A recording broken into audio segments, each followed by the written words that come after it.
sustainable development. As we do that, ladies and gentlemen, we are equally concerned about climate change and its impact on Kenya generally and our arid and semi-arid regions in particular. We will address the effects of this phenomenon as its ravaging effects at home and abroad. Our pastoralist communities have experienced scarcity of pasture due to prolonged drought, the worst in 40 years, and 3 years of absolute rain failure. As a result, we have lost 2.5 million heads of livestock owing to this very severe drought. Rising food prices have made an already bad situation worse. Elsewhere, communities in rural and urban areas across the country are equally struggling under the weight of high food prices and shortage of water. Without a doubt, climate change is complicating our roadmap towards socio-economic transformation and achievement of sustainable development goals. As we seek short-term measures to respond to the evolving situation, I have directed that a long-term and sustainable solution to the planetary challenges be put in place. The ultimate solution includes greening our country to more than 30% of tree cover by 2032. The central role forests play in addressing the effects of climate change has become more prominent now than ever, thanks to their unparalleled capacity to absorb, store carbon, and regulate climate. Of the 59.2 million hectares land in Kenya, only 5.2 hectares are under forest cover. The remaining 54 million hectares are largely in arid and semi-arid areas. The 10 counties with the highest forest cover are Nyeri, Lamu, Vihiga, Kirinyaga, Elgeyo Marakwet, Meru, Embu, Murang'a, Kilifi, and Nyandarua. On the reverse, the 10 counties with the lowest tree cover are Marsabit, Mandera, Wajir, Isiolo, Siaya, Migori, Busia, Machakos, Taita Taveta, and Uasin Gishu.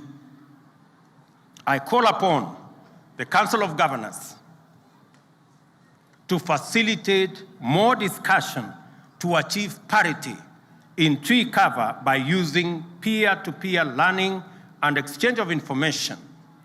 The government will champion the transformation of forestry and rangeland restoration to support the greening of Kenya so as to combat climate change.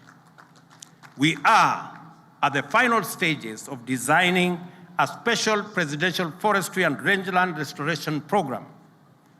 This effort is spearheaded by the Ministry of Environment and Forestry, various experts and partners in government, UN organizations, NGOs, and the academia.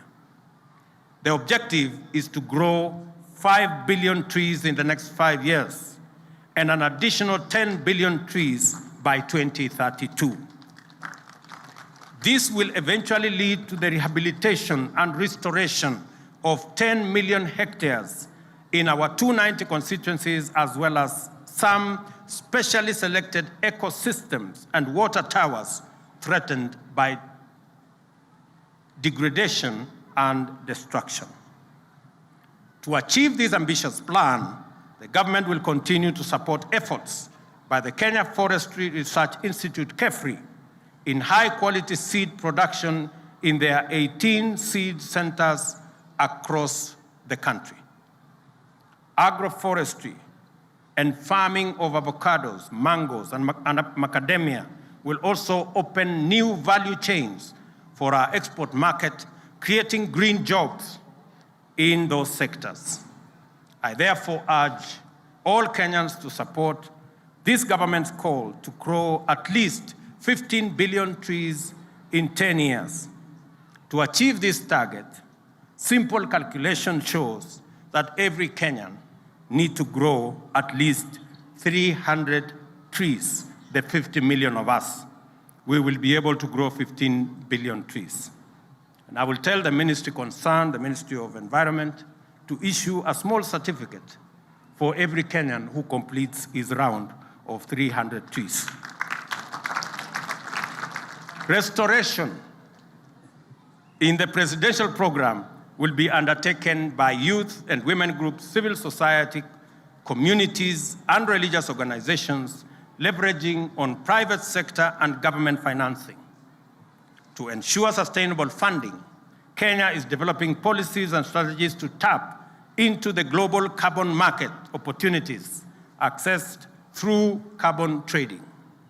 Additionally, the government will secure and protect public forests, rehabilitate and restore all degraded water towers and other forest ecosystems across the country.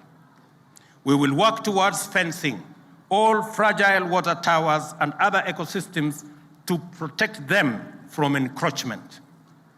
To resolve the capacity constraints at the Kenya Forest Service, I have directed the immediate recruitment of an additional 2,700 forest rangers and 600 forest officers to augment our interventions in this sector. Shortly, I will also be inaugurating the Climate Change Council that will steer Kenya's climate action through stakeholder engagement coordinated in the presidency as required by the Climate Change Act of 2016. Under the program, we will start mobilizing finance from public and private, including multilateral sources, to fund the proposed activities. This is anchored on the United Nations goals and backed by the Tree Growing and Sustainable Forest Finance Management Program, supported by UN and other international institutions.